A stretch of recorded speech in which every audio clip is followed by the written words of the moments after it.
In this ever-changing world full of dreams and fantasies, we all crave for some calmness, some stillness in life. With that, we all have longing for visiting some place that lies amidst the hidden treasures of nature, totally isolated from the real world.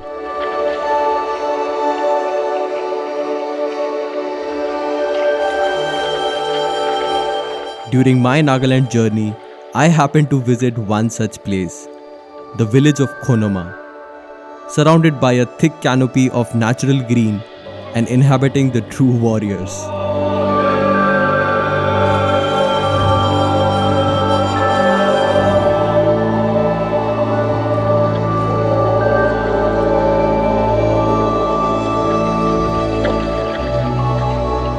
Often recognized as the Asia's first green village, Khonoma could surely be anybody's long-nurtured dream of losing themselves into nature's serenity. Come experience this serene bliss in part 3 of my Nagaland voyage.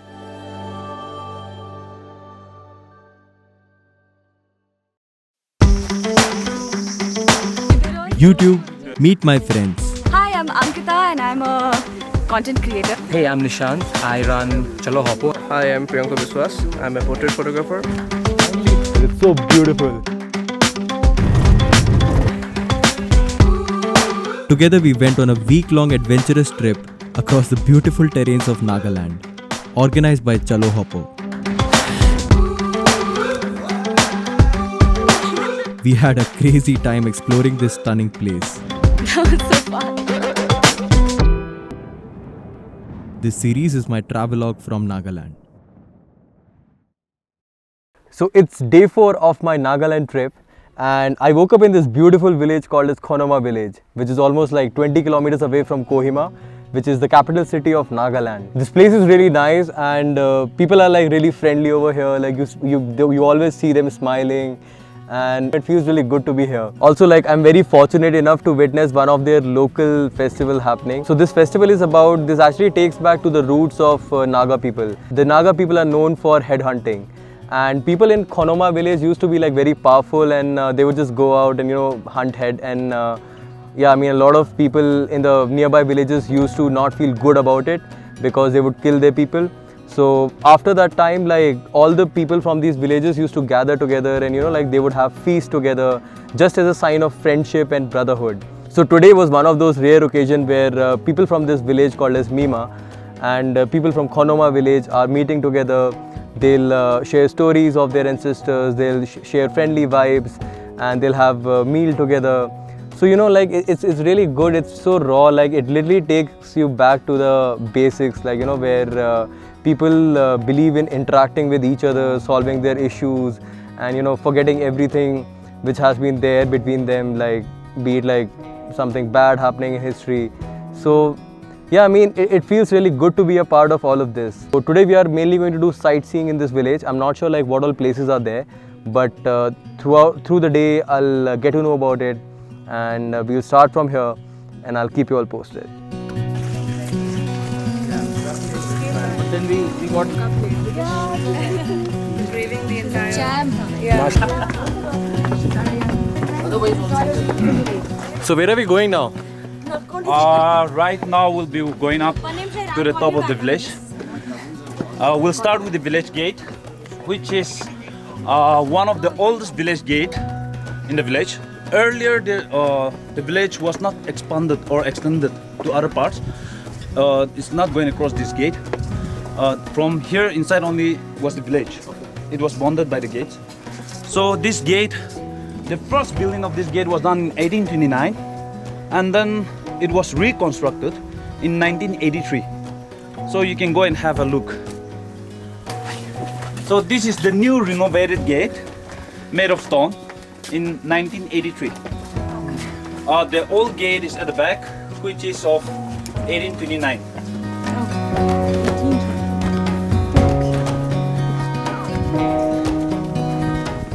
The pathways are constructed under different peer groups. So this pathway is also been constructed till the top by 3 different peer groups.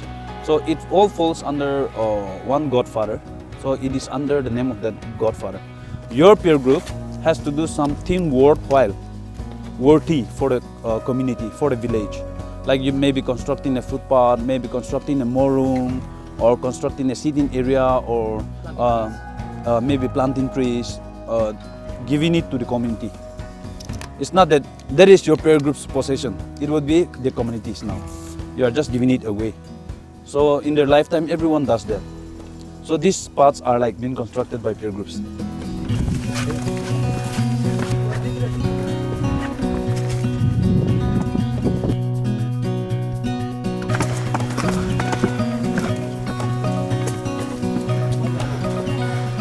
Getting some wild apple juice in double quotes.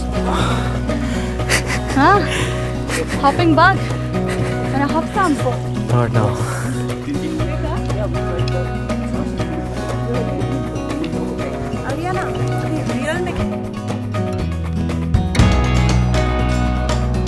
How was the sugar cane?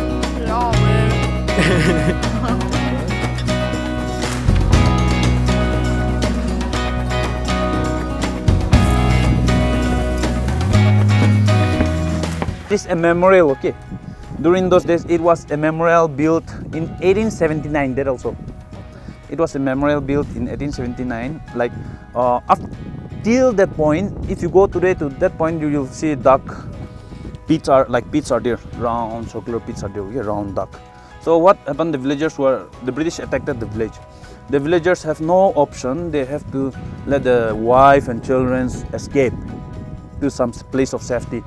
So what they did, they ran up to the valley, okay, through the riverside, they went up to that mountain top, they hid there, they dig the pits, and like that their wife and children stayed inside that, so that they are not harmed. And then the warriors, what they did, they cut down big trees and let it roll down the hill, collected all the big boulders and rolled down the hill. The British could not pursue further up. So what happened, the British, they went this side and built a base camp here.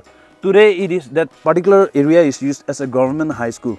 So the British had no option, they cannot pursue further, nor they can do anything further to them. They have burned down the entire village. The village is burned down to ashes.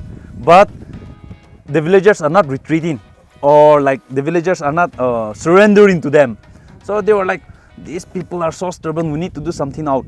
So during that time they discussed with their leader, General Stone. He thought like, now is the time to make a peace treaty. So they discussed, they called their leaders, and like they had a talk in Mezoma. So today there, if you go to Mezoma, there's a monolith erected saying that the peace treaty was done in this particular place. So they had a peace treaty. There was no paperwork.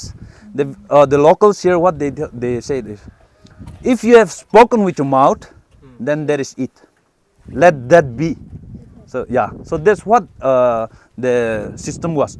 So till today in the village, if there's any case or any issue, any problem coming up, then the elders will, if they have spoken like, this would be the rule, then it still remains.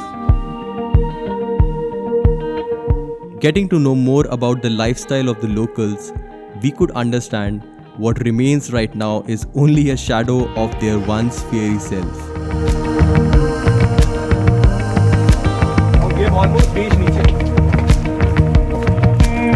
Are you ready for some gyan? Yeah.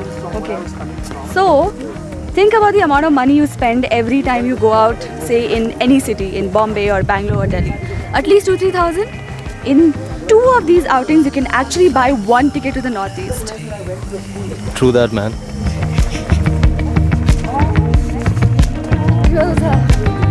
For the pieces to fall in their places.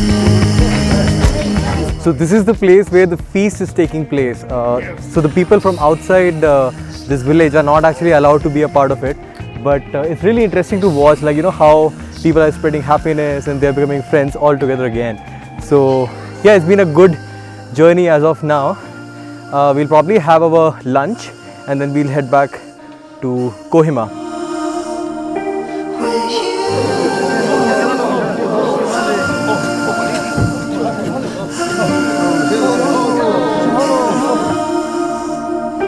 Right here I couldn't have asked for more from this day. It was truly a rewarding experience to get to know more about the Angami tribe and their lineage. It is really surprising to see that how despite of being blessed by all the luxury, we tend to ignore appreciating the nature and exploit the same in the name of development. While these beautiful people, in their minimalistic demeanors, are moving ahead from their own traditions and creating a more conserved and sustainable ecosystem. And that's all from this part. What happens next? Stay tuned for the next part from my point of view, Nagaland.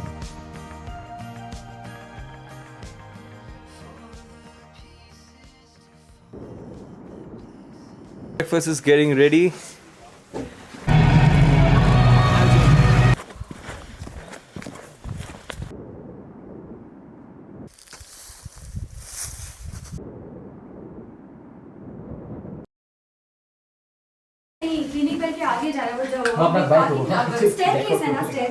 Bye. Thank you. Bye. Thank you. Welcome.